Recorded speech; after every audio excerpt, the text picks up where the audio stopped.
Gon was returned to me today, about an hour ago, as ashes inside of a box. The veterinarians returned him with clippings of his fur and his whiskers and a nice letter, a little pamphlet about grieving. I feel like it might be a little late for that. But it's a very nice box. And I've got the other cats just kind of walk around it. His body is ashes now, and his spirit and soul aren't in there anymore. Just ashes. At least it's a sealed box. I hope his ashes are in there, and that I wasn't just given an empty box. I can't open it to find out. It's not an urn or anything, it's a sealed box, so I can just hope that his ashes are in there. No.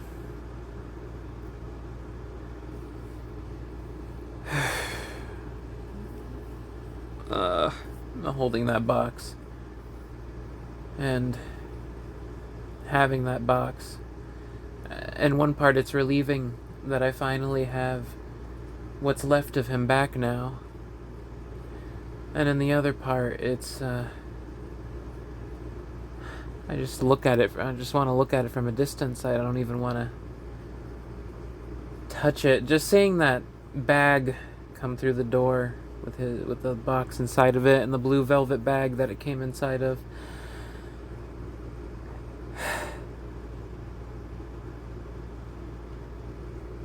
Oh my god.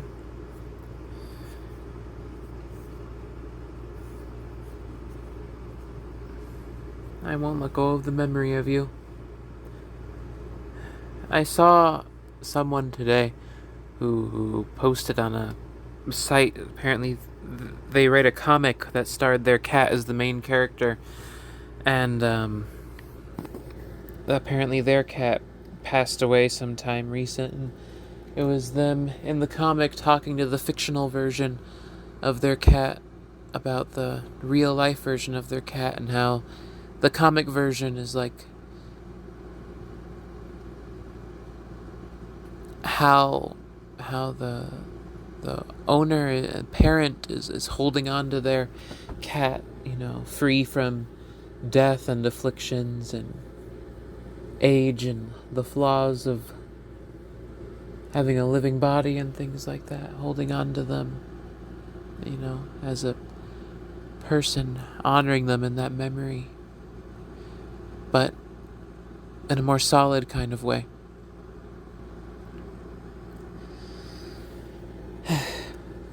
Yeah. I'm gonna find a nice place to put the box. Oh. I'm gonna find a nice place to put it. But besides that, I finally got a call back today from that place I called weeks ago now about emergency shelter and living situations and all that. I finally got a call. This is the last person now. The last group, organization. I finally got a call back. And the lady was very understanding and just like, sorry, we've had so many, and I'm just calling to ask any questions, updates. Since then, and in your last message, you mentioned that you weren't employed and that you were in a bad situation. Have you managed to find a job since then? And I was able to tell them, like, yeah, I managed to find some work. And then the person asked me, like, are you in a domestic abuse situation? And I asked them, like, what exactly does your organization define as that? And it was you feel in danger around the other person, like it's a dangerous relationship, you could be harmed, you feel like you're in danger around the other person. And then the person said you would file something against them, or like take it up with law, or something like that. And I was honest. I didn't say no. I just said not to the degree of having to file something against the person.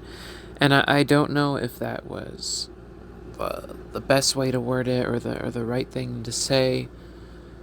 But the person was very like helpful, and I updated them on it and the situation, and then they hung up. They said goodbye, thank you, we'll let you know. We're gonna go through. We got your inquest, and we're gonna. And I was like, okay, thank you. And the person, we hung up, and that was it. And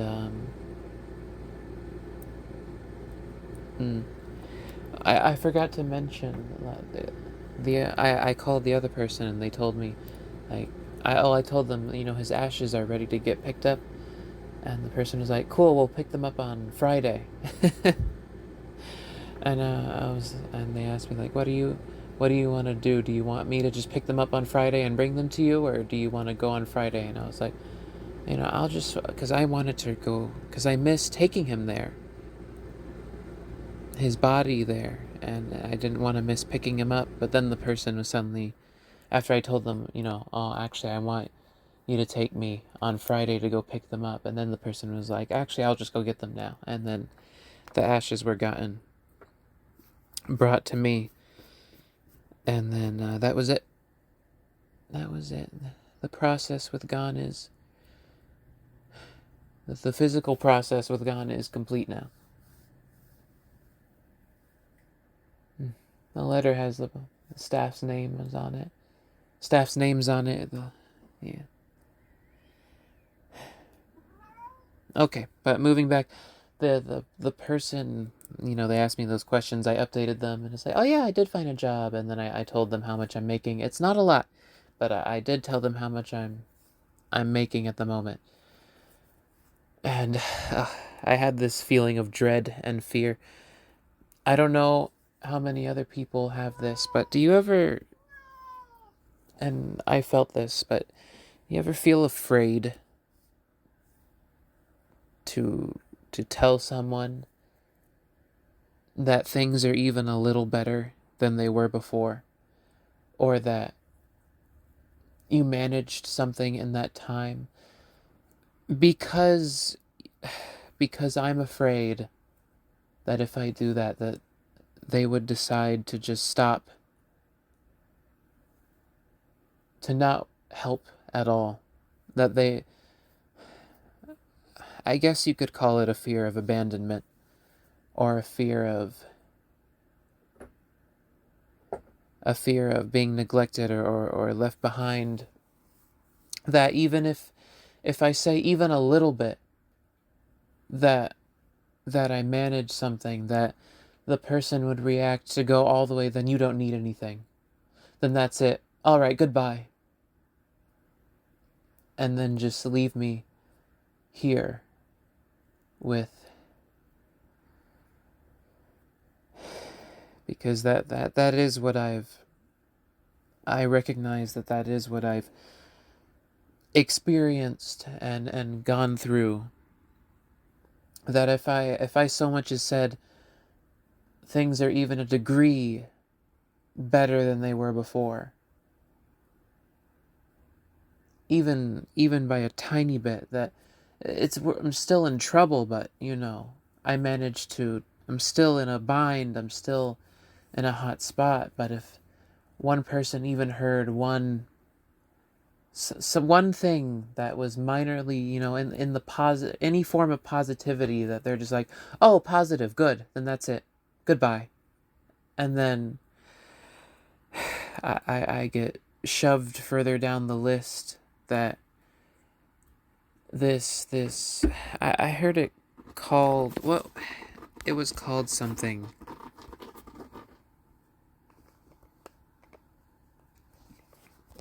Always someone who has it worse.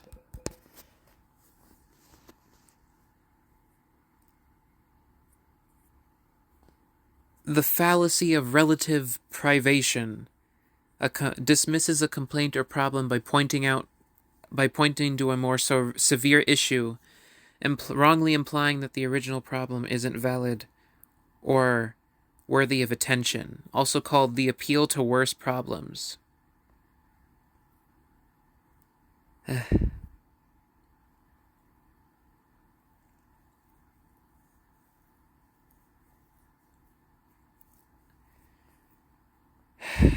I'm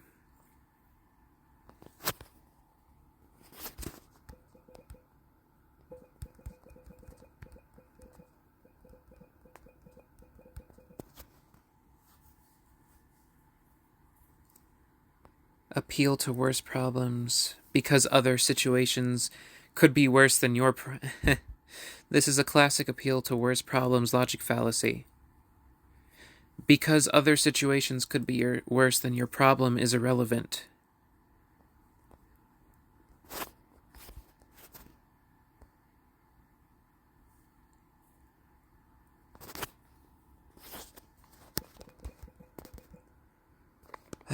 That's suggesting the initial issue isn't worth addressing because worse things exist. And I'm so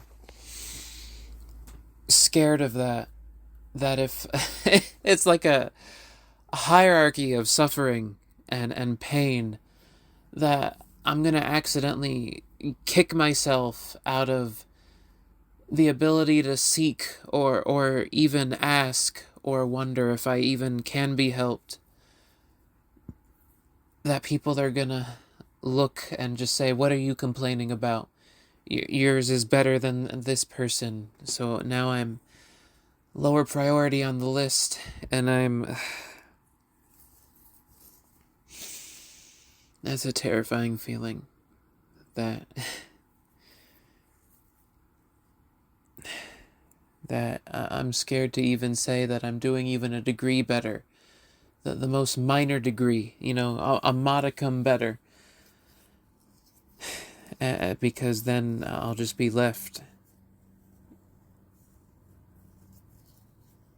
And I just really hope that person doesn't leave me behind, and that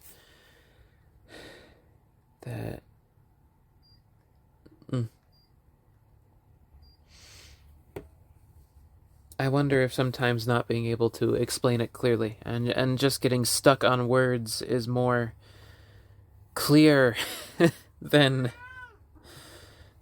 trying to find every right thing to say. If the pause is more impactful than if the pause between is more impactful than trying to fill the space. I just hope it is, because I don't know what else to say about that at the moment. Another thing I've been thinking about to myself is this newfound ability to hope that I have, and even though things aren't where I'd want them to be, they're better than they were before, and I'm able to enter that feeling of feeling safe way more often, way significantly more often than I used to be, because I'm alone, because that person isn't around. I'm not having to constantly be in survival and alert. But now I'm facing this weird thing of just, I don't know how to live with that increased healthiness, that feeling. It's like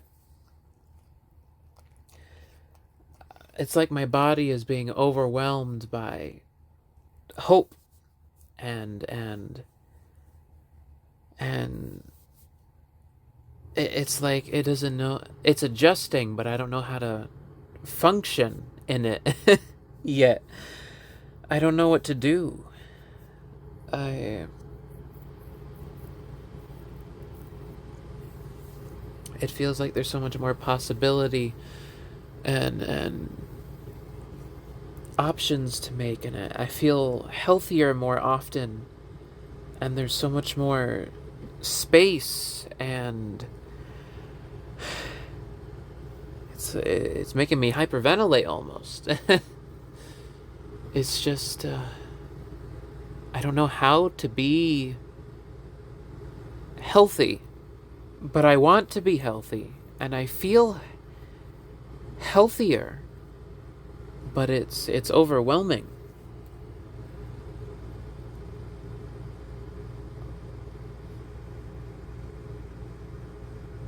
It's like there are so many number of things that I could just start right now, and I don't know if it would change the future or not, or do something for me, or just for myself. Because when am I allowed to do something both for myself and to try and change my future? Is that possible? I think it is. I think it's possible for those motivations and different aspects to intersect and coexist.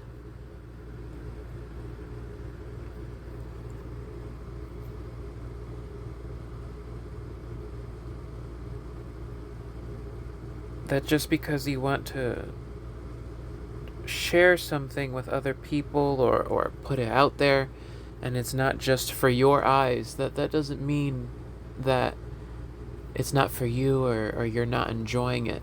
But it just means, it could just mean, does it mean that a part of that enjoyment is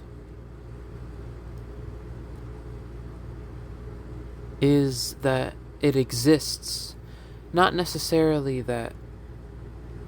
I feel like it's that for me, that it's the fact that it exists. It's tangible. It feels real. Like it's not just stirring in me, if that makes sense.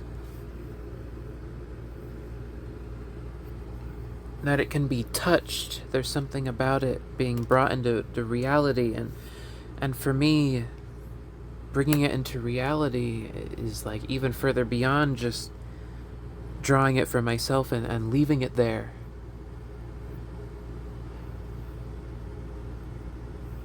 How do I balance that? Creating it for myself and leaving it there. How do I balance that? I'm thinking to myself.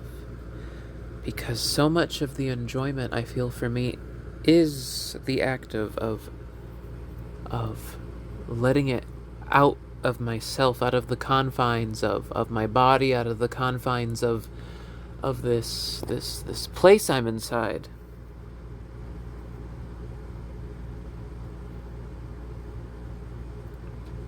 Like, it's not real yet. But at the same time, I'm doing it for myself, but at the same time, I also hope that maybe it could in return do something for me, if that makes sense. This balance of that, I take care of it, and in some way it takes care of me. And there are many ways that it can take care of me, whether it's emotionally or mentally. But a part of me also, and I guess part of it depends on what you would do if it didn't do that. So it gives me hope that even though there are a lot of things that don't return to me money, views, finances, subscriber, that I would still want to do them. They're not hinging on that, but a part of me kind of hopes, that it does that. And I've been thinking so much more about that I have options and things that I can do, but I'm mentally so limited on thinking of it all. And is this why you can't do everything on your own, that you need friends or something like that, that there's a part. I mean, if someone can,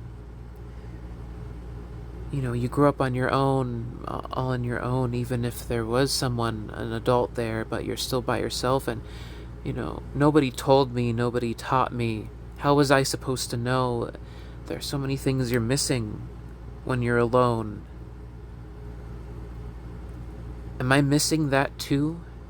I feel like I'm missing that too. I'm missing that part that is my options, my ability. What do I do? What can I do? Is it possible that I could do something on YouTube or some other streaming something? Is art, if I started that thing I wanted to do, is it possible? And would I be starting it for that reason, or because I want to do it? And a lot of it feels like I want to start it because I want to do it, but a part of me also knows that, like, I gotta support myself to live at the same time. What do I do?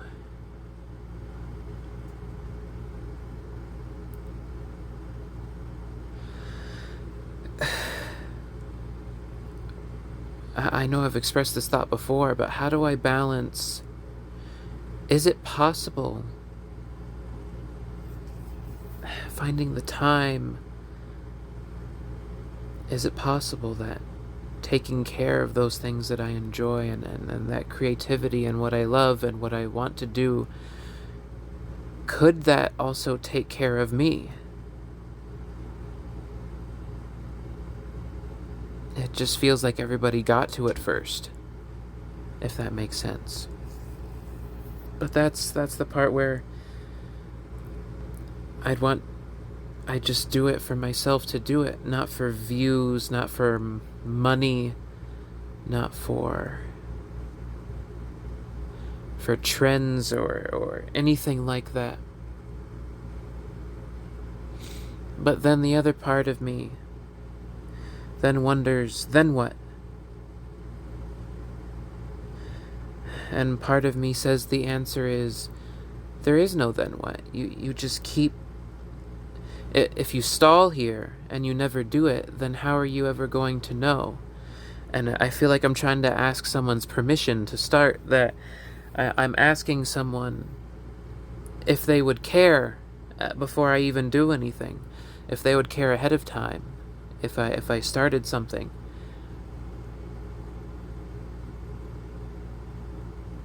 Instead of just doing it, I guess I'm just afraid of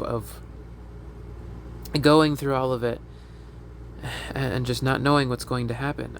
It's all the uncertainty, and it's not even the fear of failure, of putting the effort into that and then it doesn't work out. It's the fear of failing, or what's going to happen in regards to everything else that I'm living through. It's like,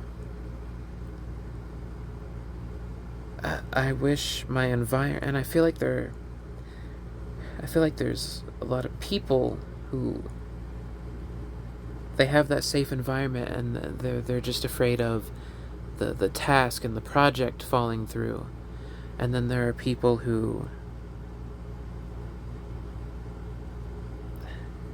they have that safety and that ability and that environment that isn't going to collapse on them while they're trying to work on something, if that makes sense. And I'm thinking about the balance of that.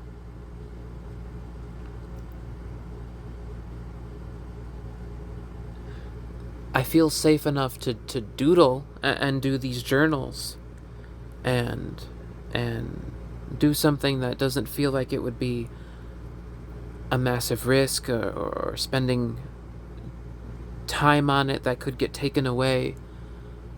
It, it's just, I feel, and it is true, my environment's still not stable enough and safe enough for me to feel safe in taking that risk, if that makes sense. It's like I want a guarantee, but at the same time, it's a part of me feels healthy enough to try and push and try it.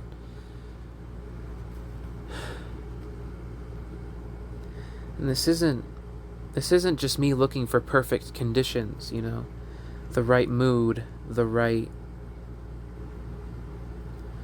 tone, the right vibe, the right music. Oh, it's all got to be perfect before I can start. It's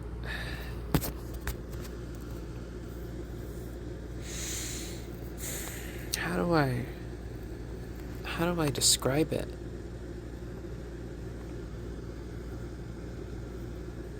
Hold on, I want to check something really quick.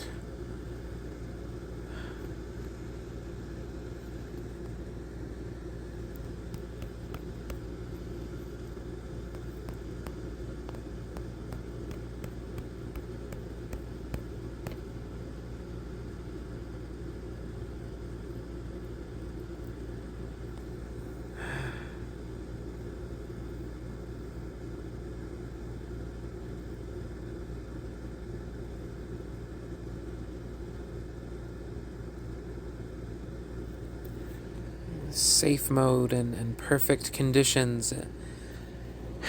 Something to ground myself here. Safe mode is a state. It's your nervous system saying, I'm not under threat. I can soften, I can open, I can explore, I can create. It's internal, it's flexible, it's accessible in many ways. It doesn't demand anything external to be flawless. Safe mode is in part enoughness, not perfection. Perfect conditions is a fantasy. It's things like the perfect mood, the perfect energy, the perfect environment, the perfect timing, the perfect clarity, the perfect inspiration. It's a trap. It's external, it's rigid, it's fragile, it's impossible to maintain. Safe mode feels like permission. Perfect conditions are requirements. Safe mode says this is good enough. Perfect conditions say, this isn't good enough yet. Safe mode is a doorway. Perfect conditions are a locked gate. You're not chasing perfect conditions, you're learning to recognize your baseline for functioning. Quiet enough, private enough, calm enough, open enough. Not perfect, just sufficient.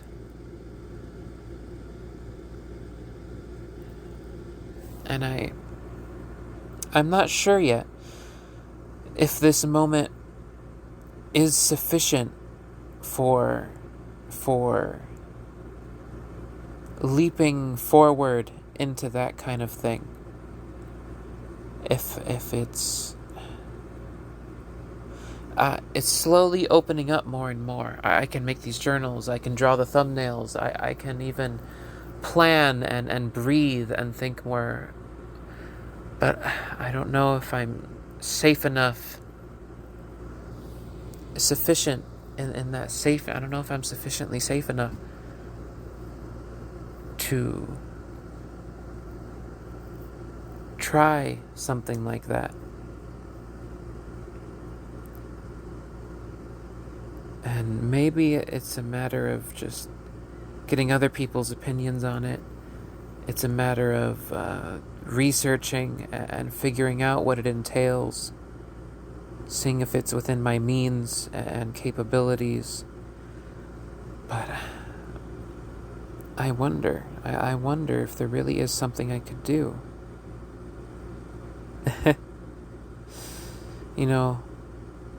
Even if this channel and these journals and all these things I'm doing here never got a ton of views, or subscribers or anything like that, I would still keep doing them.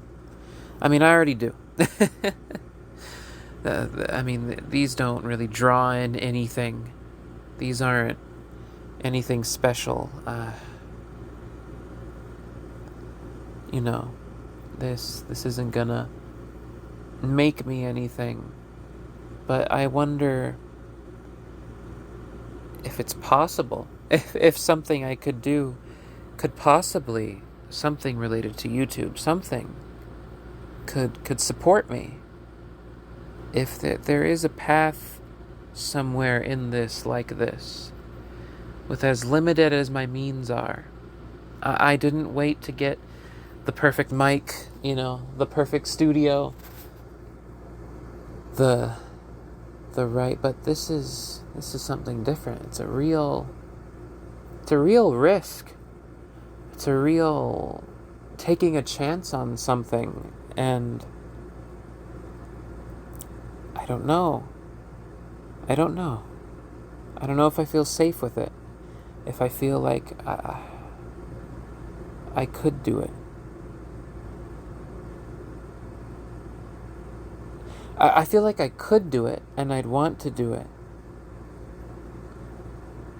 But some part of me is also thinking the balance between it supporting me and me supporting it, and why I'm spending the energy on it, and things like that. Why, how, what, when, where. And I figure, what more could I be doing than I'm already doing? And that's not a question out of arrogance, it's a genuine question. What more could I be doing? What more, what different, what do I do?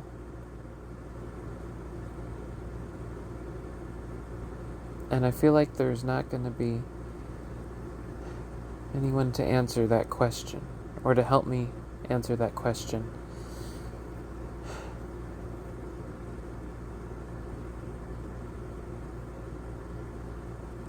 I feel that twinge of guilt when I think of other channels and myself, asking like, spread the word, ring the bell, tell everyone about it, about this channel, that kind of stuff. Smash that like button and remember to hit notifications, that kind of thing. I wonder if I say that, if the little... I have seen sometimes the little bell thing glows. If you... Subscribe.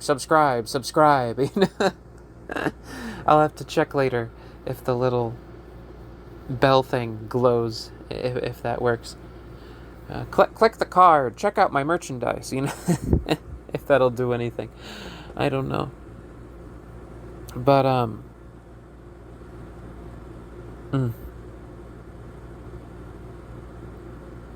I just don't know what to do. That's really the gist of this, is I'm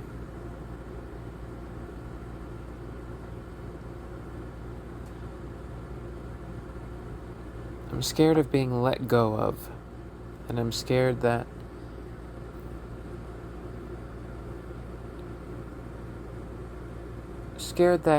even if I do a lot of things, that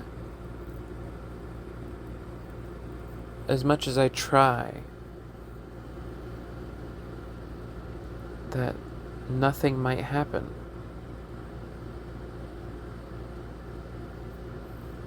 But part of me wants something to happen. Part of me really, really wants something to happen.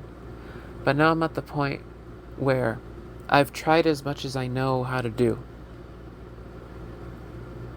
Even though things aren't ideal, I feel safe enough that I can do enough. But now what?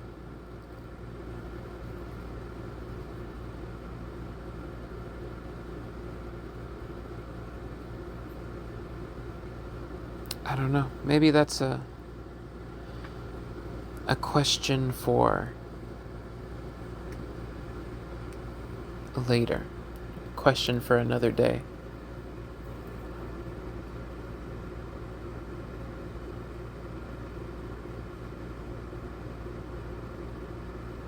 Still looking for remote jobs and researching all those. But how many options? How many options do I have? What can I do? These are all things that I want to know.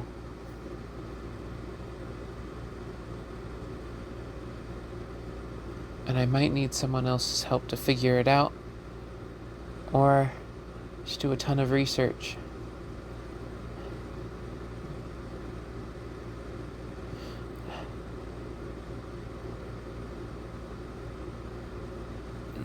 Okay, I think that's it for now. The closest thing I can think of is someone like Masahiro Sakurai. How you could tell he has so much fun when he makes games, and he's doing it, like he said, because it's what he's best at. It's what he enjoys, because he enjoys it. Because it's... But also, he wants it to make money, and to succeed, and to delight people. But it's like this complex web of motivations where some are higher than others. And I feel like it's that way for me too, where why do I do what I do? It's because it's what I'm best at. What does it mean? What does that mean though? That's vague. What does it mean because it's what I'm best at? It means that of all the things that I can do, that's the thing that creates the most fulfillment. It's where I'm most competent. It's where, when I set my mind to do that thing, the most of me comes out, the most skill, the most expertise, the most capability, the most ability, the most complete thing comes out. The thing I'm greatest at bringing into reality, into existence. Of all the things that I can do, it puts all of me to completion, and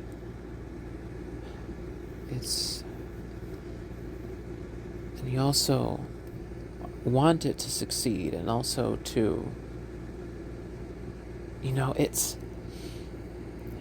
to be strongly what it is, and to be highest quality, and doing it because you enjoy it and because you love it, and there's clearly so much put into it. And also, having to, like he talked about with his series, having to market it, and having to, it's like a game that no one hears about and no one plays. It might as well not exist. It's this balancing of all these different motivations and factors, and why you're doing something versus why you're not doing something, or it's not for the sake of the industry. It's not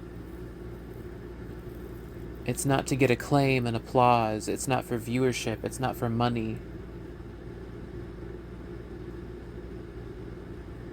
It's because you genuinely enjoy it, and it's something you want to do. Not sure. There was this interview that Yuji Horii did over Dragon Quest, and he said something like, "I wouldn't be good in the normal workforce." Let me see if I can find it.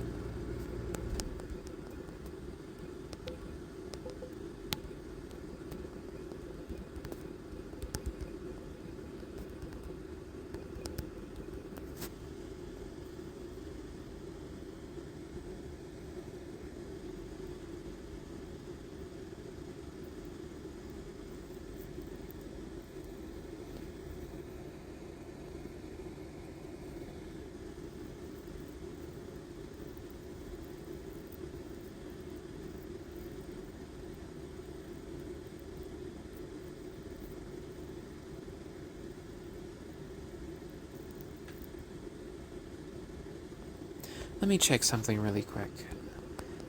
It's this particular quote that he said.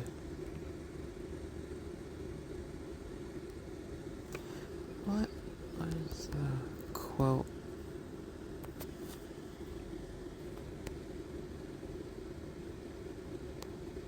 And again, it's not an excuse to like try and not get a job. It's it's just me wondering about my options, about potential, what I'm best at, you know? What I'm what creates the most substance of all the things that I can do.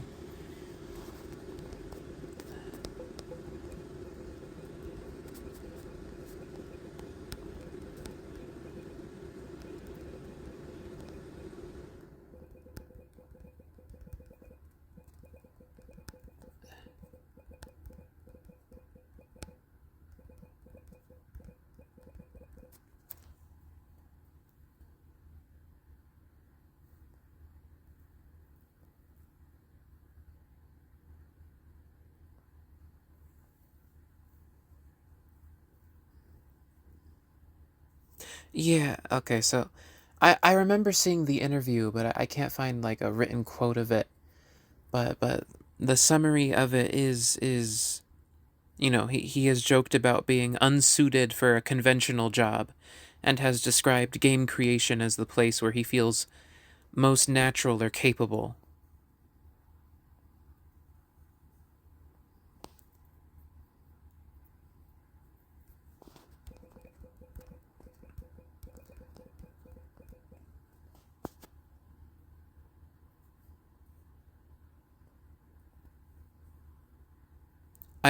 Oh yeah, the widely cited verifiable line is, I wasn't suited for a normal company job, so making games became the place where I could really do what I'm good at.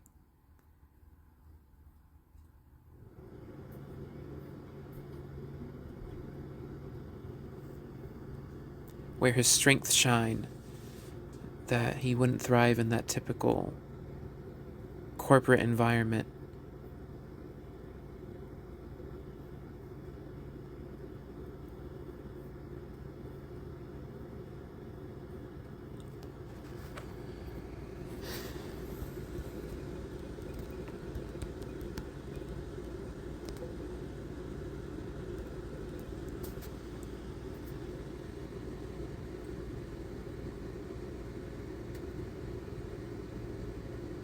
Years drifting through jobs. The moment everything clicked.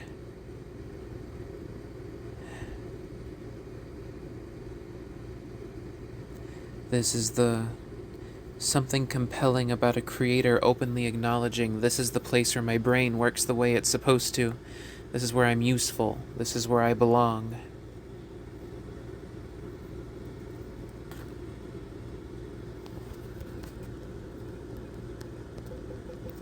Oh man, that's really something.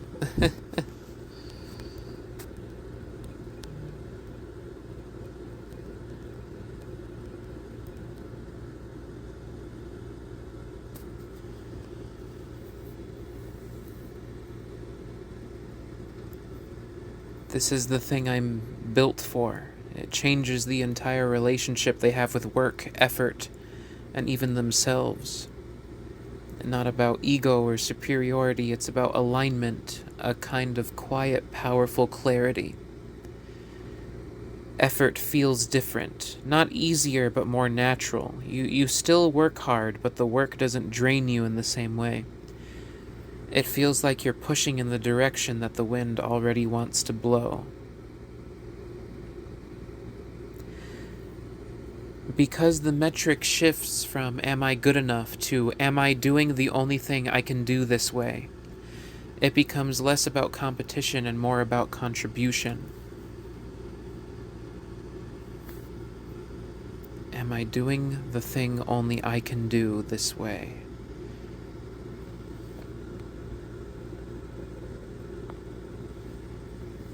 When you're operating in your zone of strength, improvement feels exciting instead of intimidating. You want to refine, explore, and stretch. It feels like a puzzle piece that finally clicked. That's the part of his sentiment that resonates so strongly. He wasn't saying he's bad at everything else. He was saying that game creation is the one place where all his quirks, instincts, and talents line up into something meaningful. Because most people spend a long time trying to fit themselves into roles that don't match their wiring, when you finally find the thing you're best at, it feels like permission to stop pretending and to start becoming.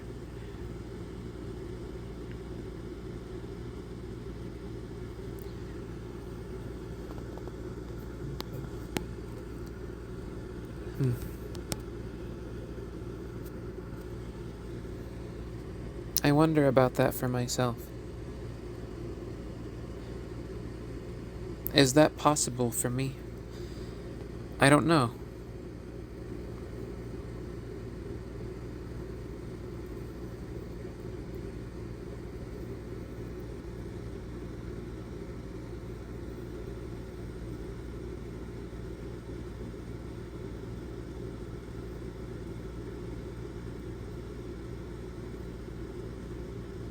What is the work that emerges naturally from me?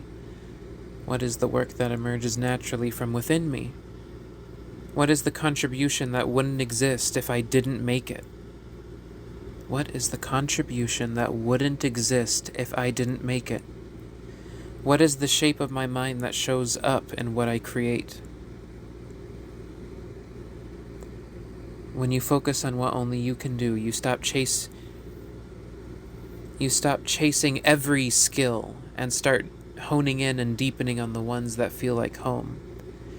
You stop comparing yourself to people on different paths. You start noticing the patterns in your work that are distinctly yours. It's the difference between being good and being irreplaceable. It's a compass. If you're unsure what direction to move in, this question cuts through the noise. It points you towards the work that feels inevitable, the work that keeps resurfacing no matter what else you try to do.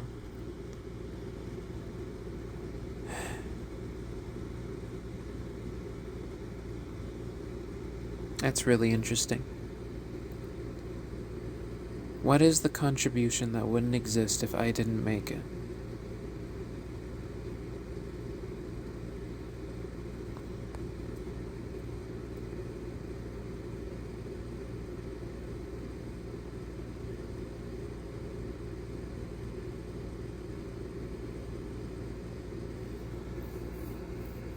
In that sense, it's where the most substance is created.